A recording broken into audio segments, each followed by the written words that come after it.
So this is Paul. Welcome, Paul. Great to have you with us, man. So just introduce yourself. Tell us a little bit about the place you're from and what that place is like.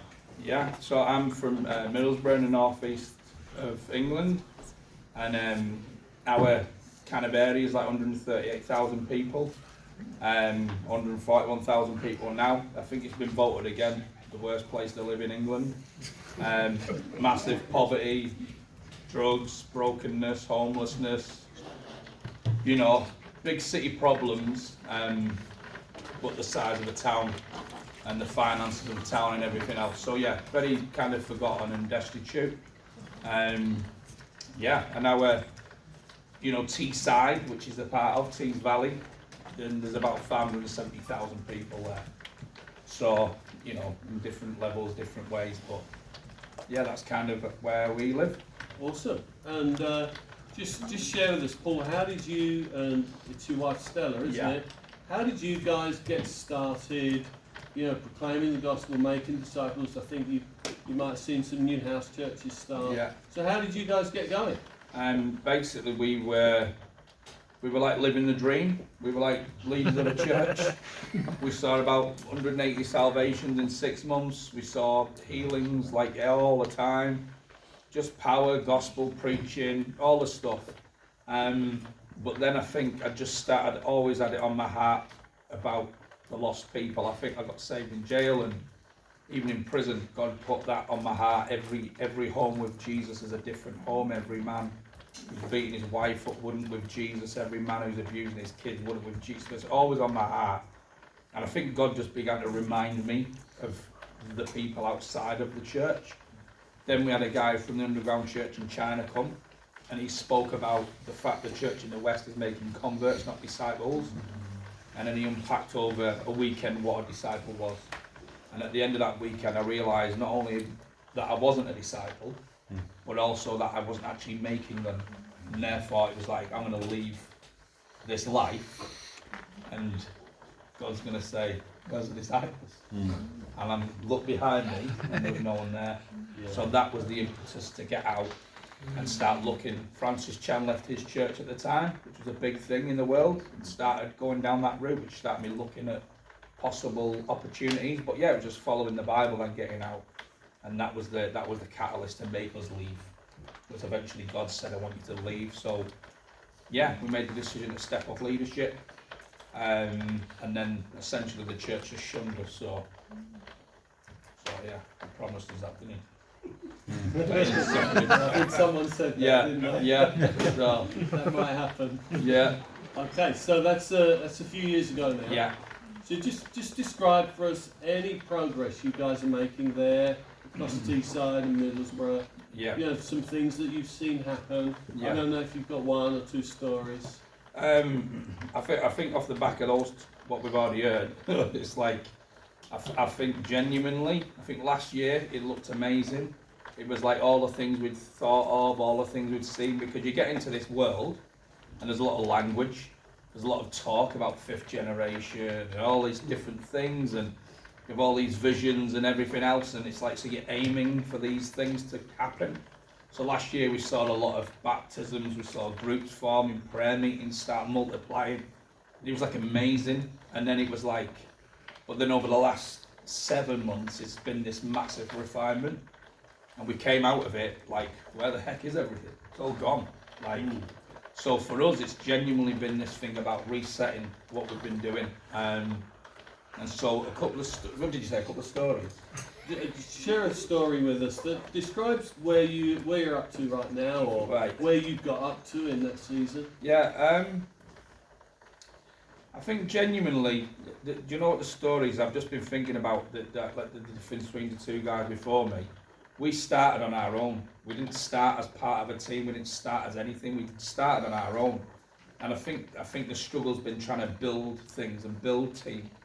So I think some of the things is just like we've built, but then it's like we've been building on the wrong things.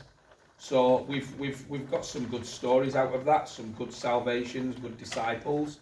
But I think the biggest story for me is the fact that like we've had to just reset and go back to the beginning, and like And sometimes you can feel like an absolute failure, because that's one of the things I don't think has been identified.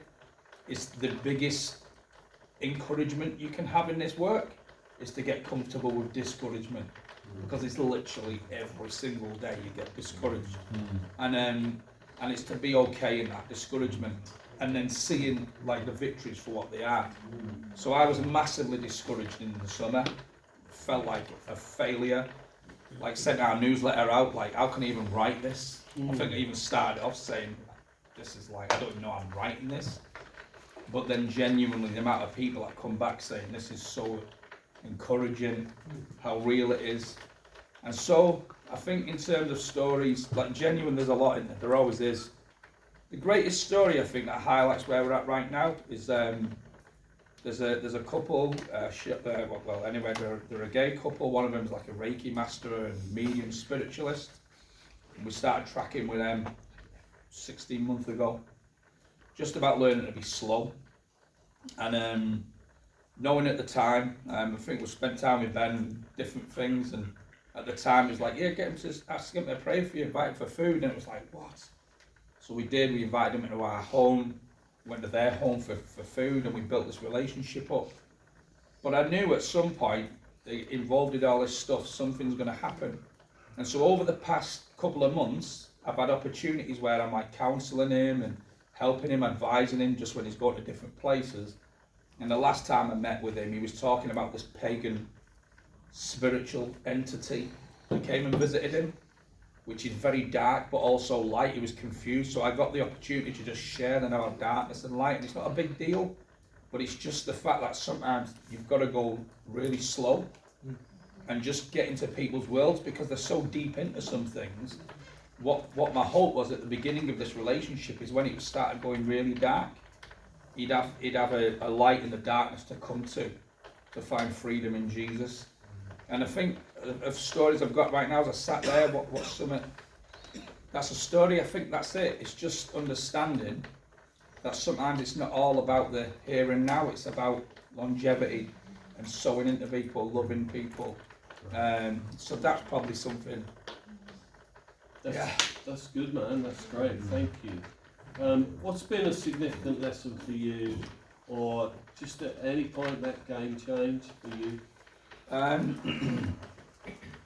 think game changer is I think this year, like the reality of understanding that it's not all about me. I think understanding that everything we'd built up I was a part of.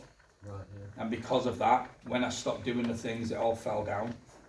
And to learn then that actually I need to be really, really sharp on the things that really matter. Obedience to the word, making sure they're obedient to what they felt God's saying to them, teaching them to pray, getting them into prayer, and really pushing them out. And I think that's a game changer. And I think as well, in terms of a game changer, it's like, that's probably it. There was another thing I've forgotten. So It's good now. Do you know what another game changer was this? It was at the beginning when we started. And when we started, I was literally going out every day, trying to share the gospel all the time, all over the town. And my wife was at home. But because I was out trying to do this work, this is one of the things, right? You think in normal church Christianity, you're attacked and compromised and suffering. But once you start truly trying to obey this Great Commission, you see what oppression is. What Paul said, we're hard pressed. You understand that because it's daily there. And what I realised was that I was going out saving the world because my wife wasn't toe to toe with me, parallel with me. We were suffering at home. Bills weren't getting paid, different things like that. But she couldn't understand it fully. So she's aware of what we were doing, but she couldn't handle the attack. And I remember speaking to one of my friends, and I realised at that point I need to stop and go back, let her catch up with me. We need to do this together. We've got to be a team, do it together. Doesn't mean we do exactly the same thing, but it means we're on the same page, because it just doesn't work. So that was a game changer for me, was understanding my wife was more important in this work than essentially I was. So that's great, man. Thanks, Yeah. brother. Thanks, Paul.